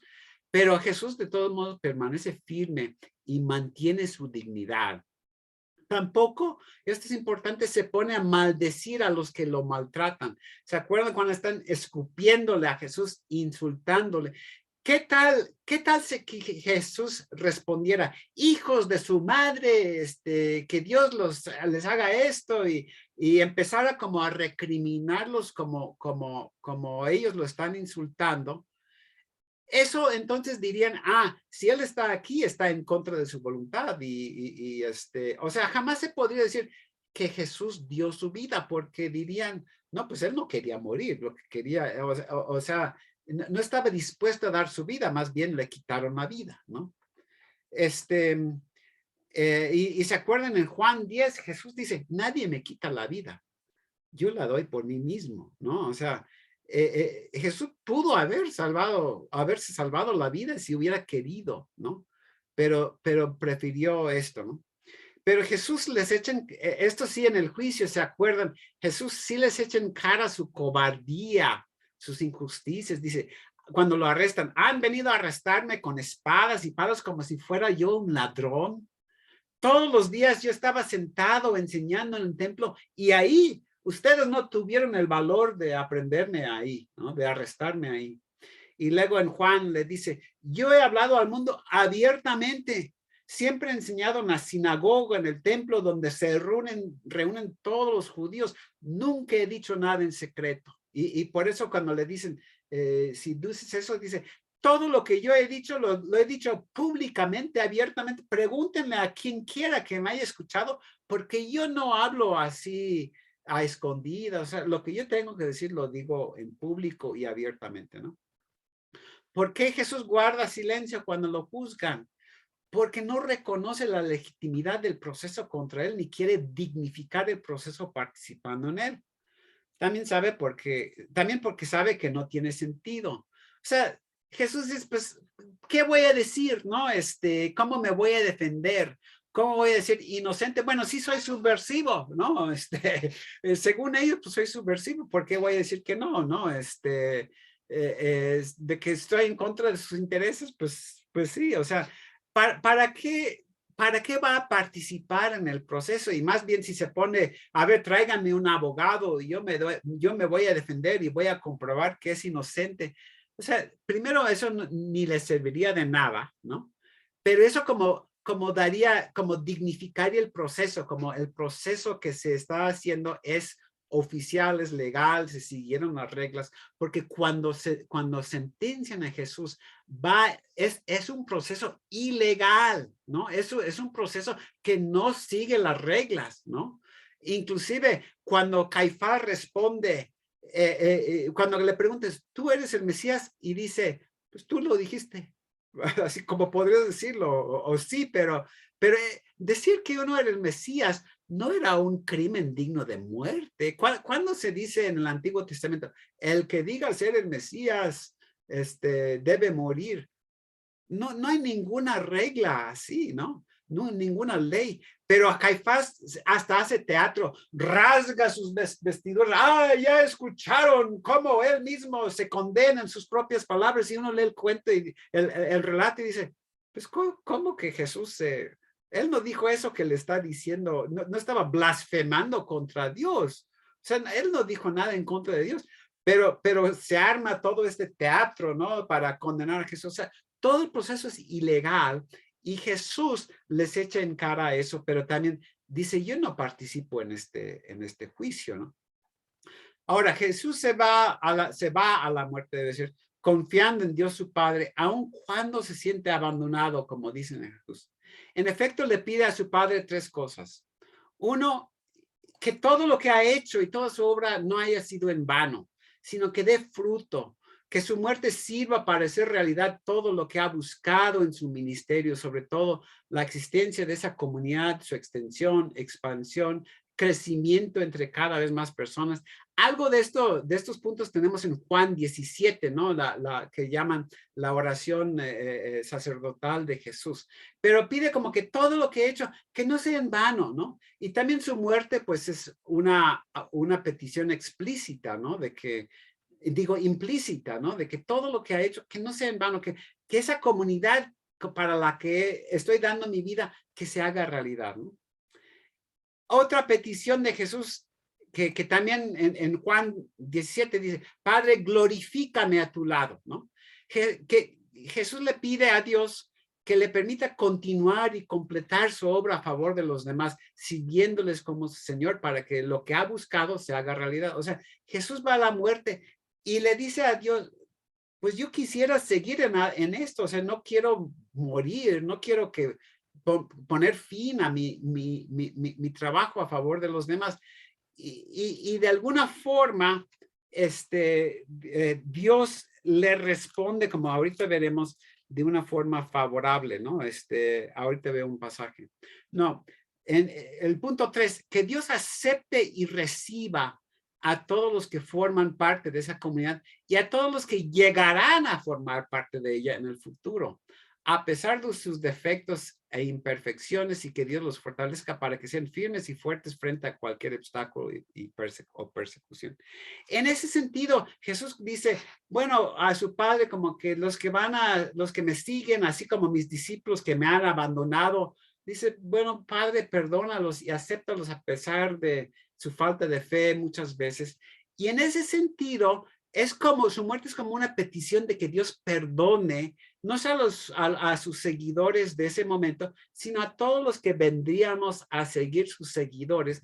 Podríamos decir que Jesús, como ya en su muerte le pidió a Dios, pues perdonarnos a nosotros también de que pues fallamos mucho, igual que los discípulos, igual que Pedro que niega a Jesús, ¿no? Niega conocerlo, ¿no?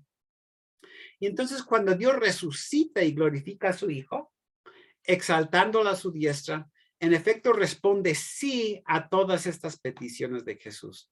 Sí a todo lo que Jesús buscó en su vida y ministerio. Sí a esa comunidad alternativa. Sí a la extensión, expansión y crecimiento de esa comunidad por todas partes, ¿no? También el sí a la petición de Jesús, de poder seguir siendo el instrumento de Dios para hacer que esa comunidad sea realidad, viviendo como su Señor, para seguirlo dirigiendo, guiando, fortaleciendo hasta que por fin llegue a su perfección y cumplimiento al final de los tiempos. Aquí puse una cita de 1 Corintios 15 de Pablo. Dice Pablo, cada uno en su debido orden. En primer lugar, Cristo, y después cuando Cristo venga, los que son de él. Entonces vendrá el fin cuando Cristo entregue el reino al Dios y Padre, y haya puesto fin a todo dominio, autoridad y poder, porque es necesario que él reine hasta que haya puesto a todos sus enemigos debajo de sus pies. O sea, como en el momento Jesús sigue configurando y fortaleciendo esta comunidad de seguidores y como defendiéndolos y todo eso. Y dice, el último enemigo que será destruido es la muerte, pero una vez que todas las cosas queden sujetas a él, entonces el Hijo mismo quedará sujeto al que puso todas las cosas debajo de sus pies para que Dios sea el todo en todos, ¿no? O sea, en un sentido Dios le dijo no a Jesús, de que Jesús dijo, quiero seguir viviendo. Y por una parte Dios le dice no, porque pues efectivamente Jesús murió. Pero por otra parte le dijo sí al resucitarlo. Y quiero leerles un versículo de Hebreos 5:7, donde vemos este este doble sentido, ¿no? Dice, y Cristo en los días de su carne, ofreciendo ruegos y súplicas con gran clamor y lágrimas al que le podía librar de la muerte, fue oído a causa de su temor reverente. Noten, Cristo con ruegos y súplicas nos hace pensarnos en el huerto de Getsemaní, nos hace pensar su grito en la cruz, Padre, Dios mío, ¿por qué me has abandonado? Con ruegos y súplicas, con gran clamor y lágrimas, al que le podía librar de la muerte, fue oído. Ahora, por una parte decimos, no fue oído. Dios lo dejó morir. Dios no lo escuchó, no escuchó su petición. Dios, sálvame, Dios, no me abandones. En un sentido no fue oído. En otro sentido, cuando Dios lo resucitó de la muerte, es cuando escuchó esa petición y no solamente lo salvó, sino lo estableció como rey, como señor, ¿no? Para todos los siglos, ¿no? Entonces, no solo le dio vida nuevamente, sino que lo exaltó hasta lo sumo, como dice Pablo, ¿no? Y luego este punto 3, sí a la petición de Jesús de que Dios acepte y reciba a todas las personas que llegan a formar parte de esa comunidad. En el momento en que Jesús va a la muerte diciendo, Padre, acepta a todos los que lleguen a formar parte de esta comunidad de seguidores míos. El Padre responde cuando resucita a Jesús, como que responde, sí, los acepto a todos. Y por eso Pablo puede decir, el cual se entregó por mí. Y yo puedo decir, Jesús murió por mí, porque murió por todos los que iban a llegar a formar parte de su comunidad de seguidores, todos los que iban a tener fe en él. Y yo, David Brondos, pues hoy me incluyo entre los que creemos, los que creemos en Jesús y decimos Jesús murió por mí, pero no en el sentido de que murió para sufrir mi castigo, sino murió en el sentido de que yo pudiera formar parte de esta comunidad y tener esa salvación que él vino a traer, ¿no? Entonces aquí la muerte de Jesús no solo hizo posible que existiera esta comunidad, sino que la definió para siempre como una comunidad de la que nadie puede formar parte de verdad si no comparte el mismo compromiso con Dios y los demás que vemos en Jesús, estando dispuesto a darlo todo igual que él. Llamar a Jesús Señor significa estar comprometido con todo lo que él es y era, todo lo que él buscó en vida y muerte, la clase de comunidad descrita arriba para la cual dio su vida. O sea, si yo digo, Jesús, eres mi Señor, bueno, me vino a la mente este versículo de Lucas. Jesús dice, ¿por qué me llaman ustedes Señor, Señor y no hacen lo que les digo? O sea, si voy a llamar a Jesús mi Señor, significa pues que estoy dispuesto a servirle, a vivir como Él quiere y formar parte de su comunidad. Y eso significa pues asumir su misma actitud de darlo todo igual que Él, ¿no? El bautismo, ¿no? Ahorita no quiero tocar el tema de por qué bautizamos a los bebés, ¿no? En nuestras tradiciones podemos ver eso más adelante. Pero en un principio, pues se bautizan personas mayores o adultos. El bautizo es el medio por el cual uno reconoce el señorío de Jesús sobre su vida y acepta como suyo el compromiso de vivir como su seguidor o seguidora dentro de esa comunidad con todo lo que eso significa, ¿no? O sea, el bautismo entonces era el momento en que uno decía, yo le entro a esta comunidad, yo me hago parte, yo me comprometo, todos esos compromisos y toda esa fe y confianza y esta forma de vivir de esta comunidad que Jesús vino a formar, yo le entro, yo quiero ser miembro de esta comunidad, ¿no? Y en ese sentido, por eso dicen que, por ejemplo, mi vieja persona murió, dice Pablo. La persona que yo había sido antes, esa persona está muerta. Esa persona cobarde, esa persona pecadora, esa persona que solo seguía sus propios intereses, etc. Esa persona muere y es sepultada y sale del agua como una nueva persona. O sea, ya no soy la persona que era antes, sino soy una persona comprometido con todos los valores y todo lo que significa ser seguidor de Jesús, ¿no? Todo lo que vimos al principio con esta comunidad. Igual al celebrar la Santa Cena, quienes comulgan del cuerpo y la sangre de Jesús están manifestando que comulgan con todo lo que Jesús representa como miembro de su cuerpo, ¿no?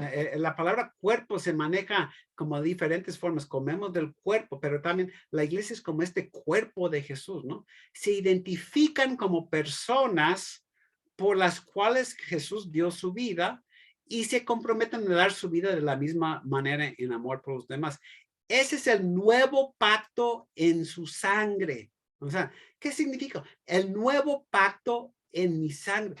El nuevo pacto es que van a ser esta comunidad que yo vine a formar y que yo estoy dando hasta mi sangre para que llegue a existir esta comunidad y para que ustedes formen parte de ella. Y cada persona que entra en esa comunidad es como entrar en ese pacto y así como dije yo del bautismo, yo le entro, yo quiero ser miembro y vivir como miembro de esta comunidad, ¿no? Bueno, aquí puse muchas de estas fórmulas y no las vamos a ver ahorita. Pero incluyo inclusive esto de Hebreos, ¿no? Y vamos a verlas más adelante.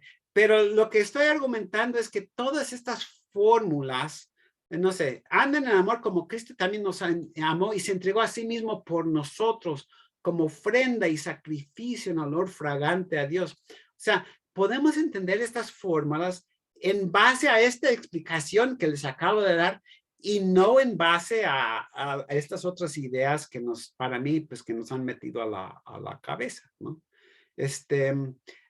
Y esto pues lo haremos un poco más adelante en el concurso. Y nada más, concluyo con esto. En sí, la muerte de Jesús no tuvo ningún propósito. No fue orquestada por Dios para cumplir con algún objetivo, como el de aplacar su ira o dar un ejemplo de amor al mundo. Igual que las muertes de figuras como Martin Luther King, Oscar Arnulfo Romero, no fueron orquestadas o diseñadas por ellos a cumplir con algún propósito. O sea, Martin Luther King no dijo, yo quiero morir para dar ejemplo de amor al mundo, o yo quiero morir para... O sea, la muerte no era el objetivo. La muerte de Martin Luther King no salvó a nadie, no benefició a nadie. La muerte de Oscar Arnulfo Romero no benefició a nadie dentro del pueblo. O sea, lo que hubiera beneficiado es que hubiera podido seguir adelante con su trabajo, ¿no? Y esto es lo que quiero recalcar. Lo que nos salva no es la muerte de Jesús en sí. Pues, ¿cómo va a salvarnos una muerte violenta? O sea, nunca dice el Nuevo Testamento que fuimos salvados por la muerte. O sea, la muerte nos salvó. Lo que dice es que fuimos salvados por medio de la muerte. Pero ese por medio significa esto.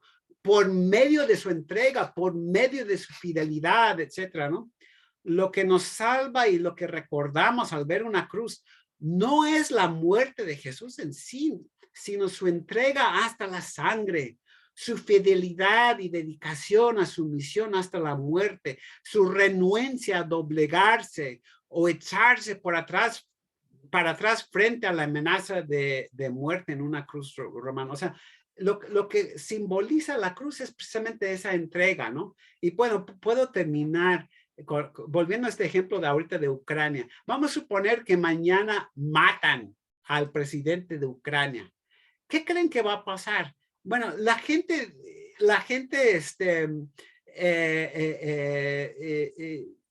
no, en lugar de echarse para atrás y acobardarse, dice, pues ya ni modo, murió nuestro presidente, más bien se levantaría y diría, nuestro presidente dio su vida por nosotros, dio su vida por su patria, dio su vida para que tuviéramos libertad, así como decimos nosotros, ¿no?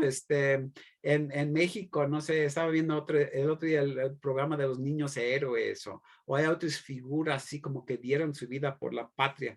Bueno, eso ocurriría hoy día, dirían, nuestro presidente murió por nosotros, ¿no? Murió para que pudiéramos tener esta libertad, murió para que pudiéramos tener libertad, ¿no? Y aunque él lo mataron, pero nosotros seguimos adelante. Entonces, no quiere morir el presidente de Ucrania, ni nadie quiere que muera.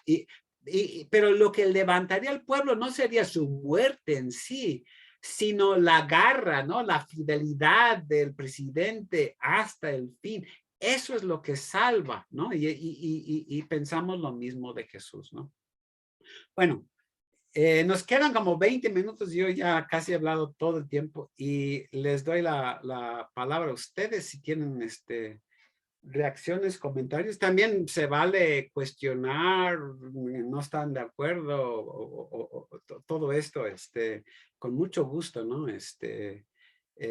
Porque sé que esto representa como una visión bastante diferente a lo que uno está acostumbrado y cuesta trabajo, ¿no? A veces captar todo esto. A mí me ha llevado 40 años llegar a estas ideas y no puedo esperar que alguien más como que capte todo en una clase, ¿no? Pero, en fin, los escucho. José Antonio. Profesor. Ay, perdón. Bueno, primero Isabel, luego José Antonio. Gracias. Bueno, a mí toda esta lectura del libro, pues me invita a, pues sí, reinterpretar algunas cosas que se nos han enseñado, que se nos han predicado. Por ejemplo, el arresto estratégico de Jesús por medio de Judas. Siempre nos hemos enfocado pues en la traición de Judas, que pues sí, ¿verdad? Lo traicionó, pero solo nos hemos enfocado en eso, en predicar sobre Judas, cuando hay una estrategia de los líderes, ¿verdad? Una estrategia macabélica para llegar a Jesús, porque Jesús, como les dice, ¿por qué no me arrestan? Tuvieron oportunidad, ¿no? En público, pero sin embargo lo hacen acá en lo escondido, ¿verdad? Un plan estratégico. También, pues, entendiendo que Jesús escogió el lugar donde iba a morir, ¿verdad? No fueron ellos, fue él. Y el significado de su muerte, bueno, lo entiendo así, ¿verdad? Que dice, pues tengo que morir donde murieron, pues, la mayor parte de los profetas, o muchos profetas, en Jerusalén. Y pues, también me ayuda a reinterpretar lo que Jesús le dice a Pilato, ¿verdad? En cuanto a su reinado. Siempre se nos ha predicado que nosotros no somos de este mundo, no somos de este reino, somos de un reino celestial. Y sin embargo Jesús aquí le está diciendo, no, este reino no es como el reinado de estos líderes terrenales, un reino corrupto, un reino de maldad, ¿verdad? Y entiendo yo que a mí siempre se me ha dicho, bueno, así lo he entendido, aquí en la tierra tú vas a sufrir, te van a hacer esto, te van a maltratar, pero aguanta, porque allá en el cielo ya no vas a sufrir. Y sin embargo, esta lectura a mí me dice que Jesús nos dice, no, aquí también en la tierra tú puedes vivir sin opresión, puedes vivir sin injusticias, puedes vivir en amor, ¿verdad? Eso es lo que me ayuda este libro, ¿verdad? A reinterpretar todas estas cosas, o no sé si decir a desaprender lo que se nos ha enseñado para aprender esto nuevo, ¿verdad? Eso sería todo, profesor. Y tocas puntos importantes, esto del rey. O sea, Jesús no quiere negar que es rey, pero también es lo que trataba de decir a Pilato, no sé el tipo de rey que tú estás pensando con tu pregunta, ¿no? Esto de que tú siempre vas a sufrir. Noten, hay dos formas de manejar eso, ¿no? Yo puedo decir a alguien, tú siempre vas a sufrir así, resígnate, ¿no? No luches, acepta tu que te pisoteen y todo eso.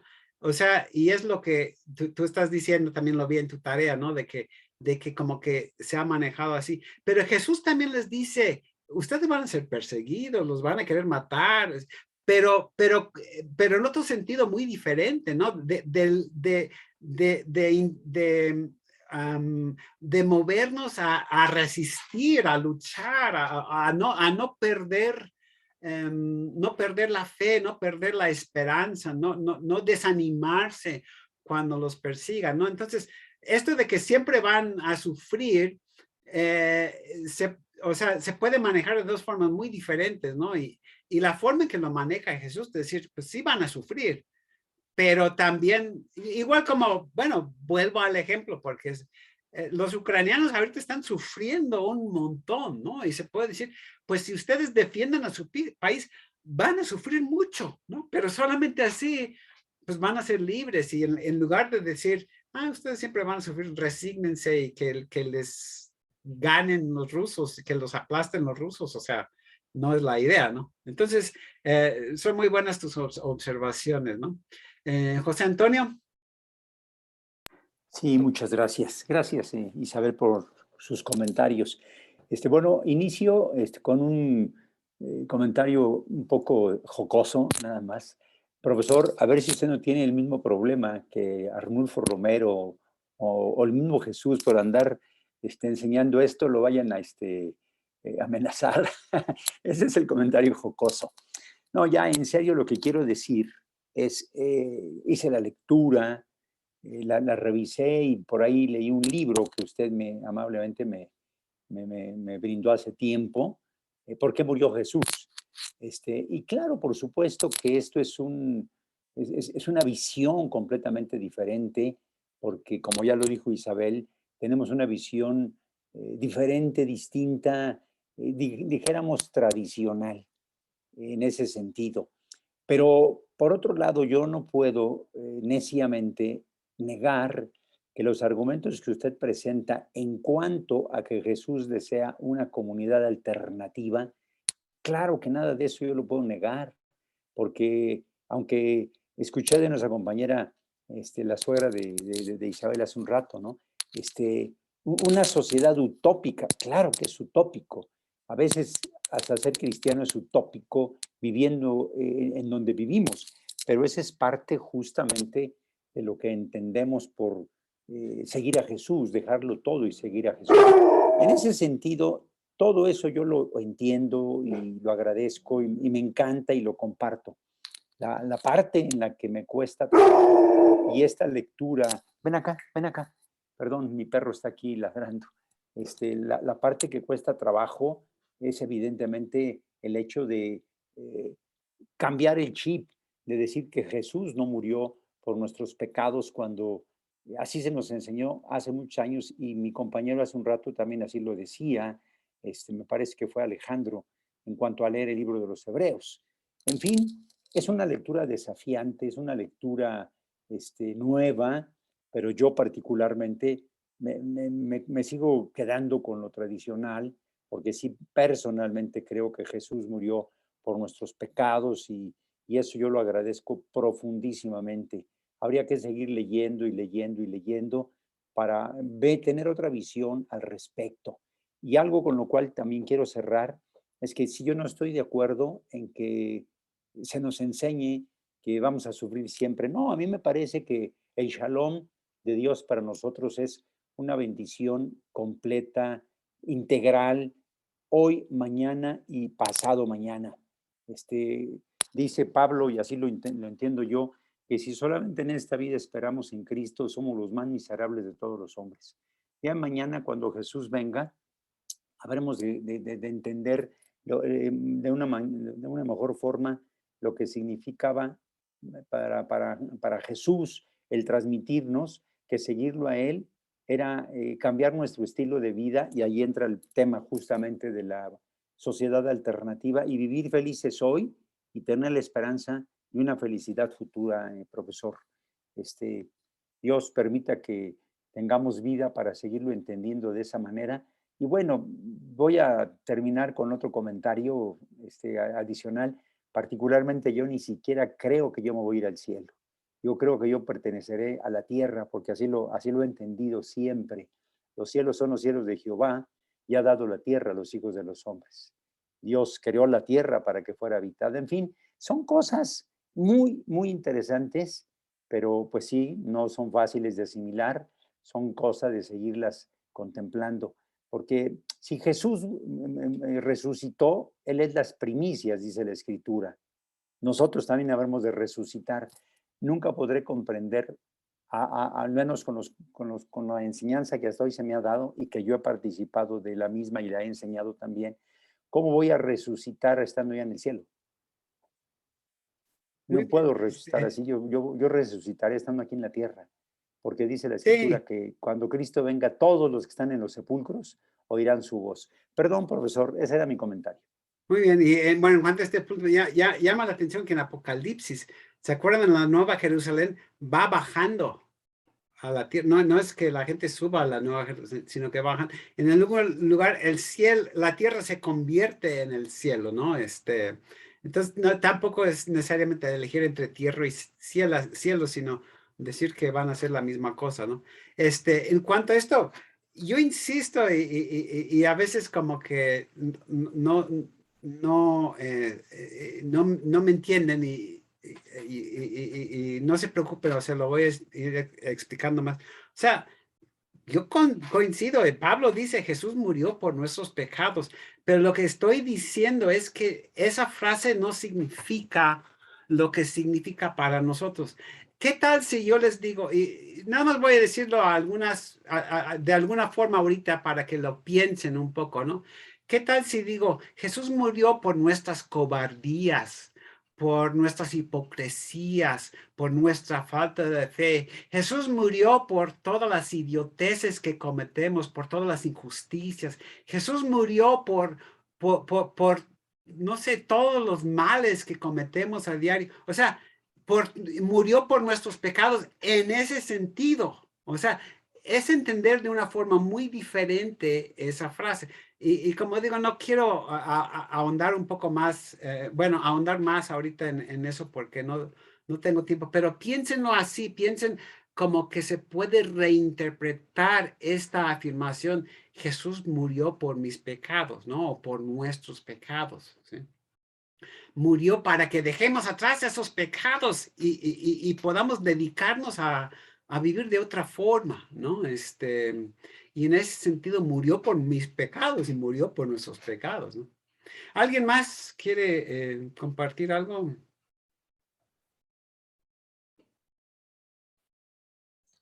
Sí, profesor. Martín. Sí, también en ese sentido, más o menos, ¿no? Es que van surgiendo muchas preguntas, ¿no? Por ejemplo, una de mis preguntas era también de cuando Jesús habla del lago de fuego y azufre, es decir, habla como en el sentido de la vida después de este mundo, en el sentido también de esa muerte propiciatoria, pero eso, evidentemente, eso no está en el Nuevo Testamento, eso existe en el Antiguo. Otras dudas así a este respecto, pero también lo que tiene que ver con la experiencia personal. ¿Cuál es la forma en que hemos, sí, cada uno ha llegado al conocimiento de Jesucristo, que es individual? Y en mi caso fue así, o sea, mi fe en Jesús vino por comprender que Él murió por mí. Y de ahí nació mi amor a Él, de ahí nació mi devoción, mi fe y mi decisión de seguirlo, como usted lo mencionó, de seguirlo. Entonces sí, pues sí, se ponen en conflicto algunas cosas. Y sí entiendo todo el proceso que usted nos explica para reinterpretar el Evangelio, pero también hay cosas como estas que también habría que irles dando esa visión, ¿no? Yo en mi tarea puse, por ejemplo, una alusión al pasaje de Juan que dice, la sangre de Cristo nos limpia de todo pecado. También, o sea, ¿cómo vamos a tomar esos pasajes que, digo, ya en el resto de los escritos del Nuevo Testamento, San Pablo también da muchas, pues una interpretación particular, ¿no? Hebreos da otra y así. Entonces sí hay más elementos, hay muchas más cosas como que también tomar en cuenta. Gracias, Martín. Y sí veremos estas cuestiones de propiciación y todo esto. Y bueno, esto de salvación, etcétera, o sea, tampoco se pretende limitarlo a este mundo, ¿no? O sea, sí hay esperanza y fe en un nuevo mundo, ¿no? Nada más agregaría, bueno, como para ayudar a reinterpretar, la sangre de Jesús nos limpia de todos pecados. ¿Qué queremos decir con la sangre? ¿Qué tal si digo la fidelidad absoluta de Jesús, de que nunca se echó para atrás para establecer esta comunidad de la que nosotros formamos parte hoy? Esa fidelidad a la muerte nos limpia de todos nuestros pecados. Es perfectamente comprensible entender la frase así, y yo estoy convencido que a eso se refiere Juan, ¿no? Para mí la idea es de que Dios siempre está dispuesto a perdonar. El problema no es de que Dios sea el enemigo que nos esté amenazando y Jesús tiene que interponerse ante este enemigo que nos quiere mandar al infierno, algo así, ¿no? Sino más bien hay que como repensar lo que quieren decir estos pasajes.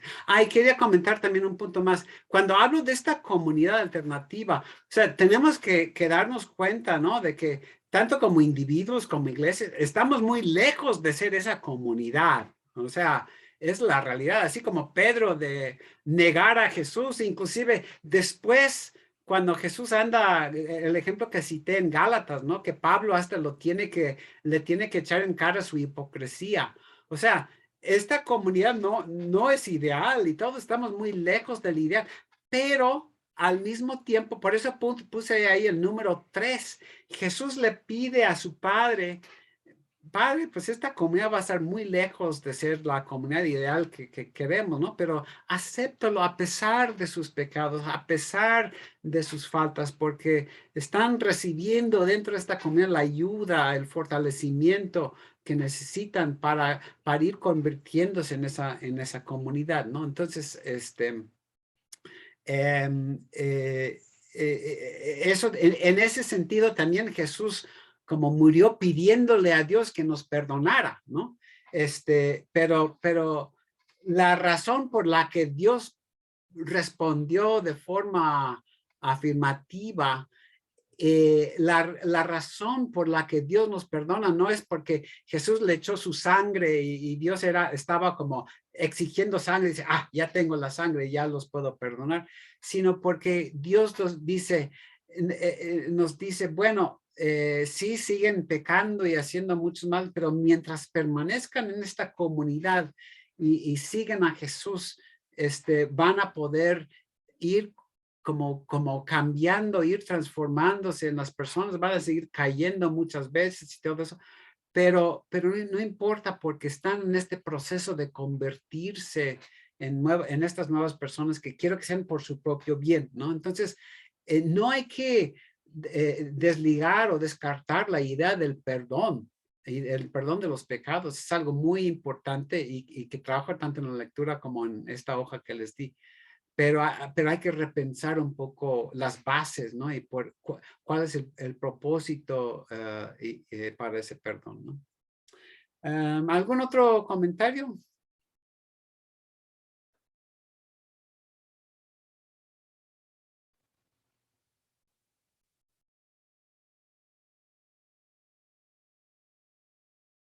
Bueno, si no, ya nada más nos queda como un minuto. y bueno, les invito, ¿no? Y qué bueno que cuestionen y que una vez tuve una alumna que me recriminó después de mi clase, me dijo, ay, profesor, en lugar de contestarme todas mis preguntas, usted me deja con muchas más preguntas cuando salgo de la clase, ¿no? Y dije, pues lo hago a propósito, ¿no? O sea, la idea es que uno esté reflexionando y preguntando y creciendo de esa forma, ¿no? Yo no tengo todas las respuestas a las preguntas, ¿no? Pero, y eso, bueno, espero que siga este proceso. Tenemos, bueno, todo un semestre, la mayor parte del semestre todavía por adelante, para seguir trabajando estos temas, pero luego vamos a ir ligando esto. La próxima clase vamos a ver, bueno, cómo se responde, entendiendo esto, cómo se responde ante la fe en la resurrección de Jesús, ¿no? Y cómo es que empieza la iglesia y cómo lo que hace Jesús lleva a todo lo demás que nos presenta el Nuevo Testamento, ¿no? Entonces, pues seguiremos reflexionando todos estos puntos, ¿no? Pero bueno, me despido y nos vemos, algunos de ustedes los veo mañana, los demás los veo el próximo miércoles, y espero pues que estén bien y tengan una buena semana.